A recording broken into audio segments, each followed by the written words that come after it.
आप देख रहे हैं आपका बाजार। हमारे साथ दोनों जानकार मौजूद हैं। अविनाश गोरखसाकर भी हैं और धवल पी व्यास भी हैं। मार्केट्स में 100 अंक कोई बढ़ा तभी सेंसेक्स में है। निफ्टी भी करीब 50 अंक ऊपर, करीब 30 अंक ऊपर कामकाज कर रहा है। कुछ सवाल फेसबुक के जरिए आए हैं, आपको वही बताते हैं। सबसे पहला सवाल जो है वो कपिल का है। अशोक लेलैंड को लेकर मौजूदा स्तरों पर खरीदारी करना चाहते हैं। अविनाश, अभी कुछ देर पहले हम अशोक लेलैंड में बातचीत भी कर रहे थे, लेकिन वहाँ पे ऑलरेडी पोजीशन थी, लेकिन यहाँ नई खरीदारी की बातचीत हो रही है। क्या करना चाहिए अशोक लेलैंड में? और दूसरा, सौरभ का एक सवाल आया है मन्नापुरम को लेकर। 88-60 के दाम पे खरीदारी है, 950 शेयर भी हैं। F&O में भी शामिल होने की खबरें हैं। अब आप क्या राय रखते हैं इन दोनों शेयरों पर, अशोक लेलैंड और मन्नापुरम? क्या करें?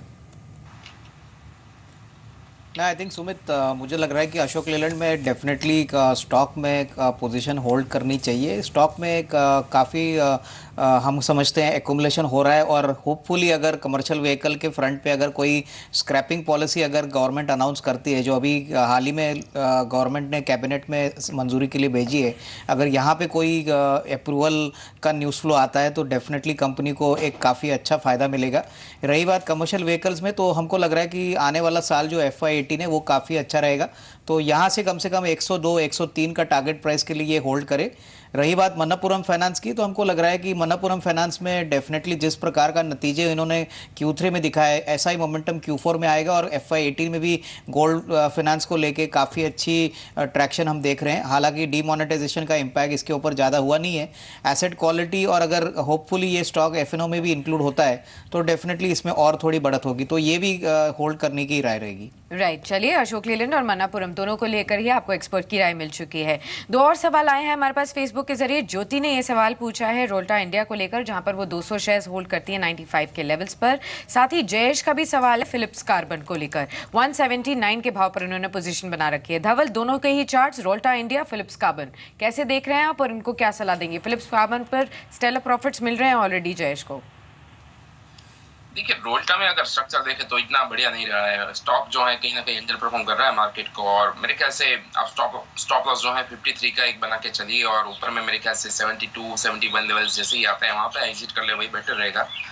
जहाँ तक फिलिप कार्बन का क्वेश्चन है, मेरे ख्याल से this is a good stock to hold. As a disclosure ये क्लाइंट्स को भी हमने पोर्टफोलियो में रिकमेंड करके रखा है, और अभी भी आइडिया ये है कि ये स्टॉक जो है from the current levels of 320 ऊपर में जो है आपको 440-470 के लेवल्स जो है दिखा सकता है अगले 1 से 1.5 साल में। तो आप फिलिप कार्बन को जो है होल्ड करें। स्टॉप लॉस जो है नीचे में मेरे ख्याल से 260 का होना चाहिए आपका। जी, 260 रुपये का आप एक स्टॉप लॉस यहाँ पर मेंटेन कर सकते हैं, और उसके अलावा अपनी पोजीशन को आप देख भी सकते हैं। चलिए, तो हमने अब तक करीब 4 सवाल, यानी कि एक फिलिप्स कार्बन को लेकर जो आपसे सवाल था वो पूछा गया। इसके अलावा अब बातचीत कर लेते हैं एक और सवाल को लेकर। सवाल आया है मंधाना इंडस्ट्रीज़ पर। इस करीब राजा राज चौधरी का सवाल है। 300 मंधाना इंडस्ट्री इनके पास है और 30-10 के दाम पे खरीदारी है। अविनाश, मंधाना इंडस्ट्रीज़, खबरें ये भी हैं कि जो भी कंपनियां हैं, जैसे मंधाना इंडस्ट्रीज़ हुई या फिर कुछ और कंपनियां हैं जिनके ऊपर शायद 27 तारीख के बाद से कामकाज नहीं होगा, कंप्लायंस को लेकर इशू, और शायद इसलिए इन पर कामकाज नहीं होगा, तो बहुत विकल्प इनके सामने है नहीं। 30 रुपये के दाम पे खरीदारी है, 22 का मौजूदा स्तर है, क्या करें? नहीं, मुझे लग रहा है कि सुमित, इस स्टॉक से मेरे ख्याल से आई थिंक इन्होंने ऊपरी लेवल पे खरीदा है। इसका मेरे ख्याल से शॉर्ट टर्म में तो कोई ट्रिगर दिख नहीं रहा है, और लॉन्गर टर्म में भी अगर हम देखें तो इसमें जो मेन ब्रांडेड बिजनेस था वो ऑलरेडी डीमर्ज हो चुका है। तो हमको लग रहा है यहाँ से ये निकल सकते हैं और कोई दूसरा विकल्प इसमें इन्वेस्ट करे, वही एक अच्छी स्ट्रैटेजी रहेगी, क्योंकि मंदाना में हमको नहीं लग रहा है कोई शॉर्ट टर्म में कोई बड़ा अपसाइड नियर टर्म में दिख रहा है। चलिए, तो मंधाना से निकल जाए, आपको रणनीति बताई गई है। लेकिन एक अहम खबर और भी है, और एक बज़ है रादर बाजार के अंदर, और शायद BEL को लेकर है। डिम्पी के पास पूरी जांच पड़ताल इसकी करके डिम्पी मौजूद भी है। डिम्पी, BEL आज 1.5% के आसपास का उछाल दिखा रहा है। एक बड़ा ट्रिगर इसके साथ अवेटेड है। क्या है वो ट्रिगर और किस तरह के अपडेट्स है वहाँ से? देखिए, अहम खबर भी है और एक बड़ी खबर भी है। असल में BEL में सरकारी हिस्सेदारी बिक सकती है। इससे पहले भी सरकार ने करीब 5% की हिस्सेदारी बेची थी, उसकी वैल्यूएशन 1600 करोड़ है। अभी जो गवर्नमेंट होल्ड करती है वो करीब 54% स्टेक होल्ड करती है। तो यहाँ से कुछ एक क्वांटम हिस्सेदारी का और बिक सकता है, क्योंकि सरकार यहाँ से कुछ विनिवेश करना चाहती है। अब इम्पॉर्टेंट बात आती है कि प्राइसिंग क्या होगा और कौन आ सकता है। असल में BEL के लिए 2 बड़े कंटेंडर आते हैं। पहला एक तो सीमेंस के साथ और दूसरा मित्सुबिशी, दोनों ही ग्लोबल बड़ी कंपनीज हैं। तो इसलिए ये समझा जा सकता है कि जो ट्रांसफ़र ऑफ हैंड्स होगा, यानी कि जो जो शेयर्स की हिस्सेदारी बिक के सरकार जो बेच देगी वो ऐसी जगह पर जा रही है जो अपने आप में होल्डिंग कैपेसिटी काफ़ी स्ट्रॉन्ग रखेंगे। दूसरी अब आती है प्राइसिंग की बात कि प्राइसिंग कितनी इंटरेस्टिंग रहने वाली है। देखिए ये एक अच्छा एक लेवल हो सकता है क्योंकि आप कुछ एक पैरामीटर्स पे भी देखेंगे ना तो प्राइसिंग काफ़ी स्ट्रॉन्ग एंड पे आ सकते हैं। हालांकि पहली बार एक बार जब बातचीत हुई थी तो बात नहीं बनी थी, लेकिन हिस्सेदारी सरकार आज के मार्केट भाव पे कर सकती है और ये स्प्लिट होने के बाद है। अभी कुछ दिन पहले BEL 1:10 की रेशियो में स्प्लिट हुआ था। स्प्लिटिंग के बाद का मोमेंटम है जिसमें second round of a conversation शुरू हुई है। 2-3 चीज़ें हमने और नोटिस की कि क्यों इसकी प्राइसिंग को एक बेस फॉर्मेशन मिलता है। पहला इसका आप डिविडेंड यील्ड देखेंगे तो अभी भी 1.5% है। डिविडेंड हिस्ट्री 170% के अराउंड आके बनती है अपने फेस वैल्यू के ऊपर।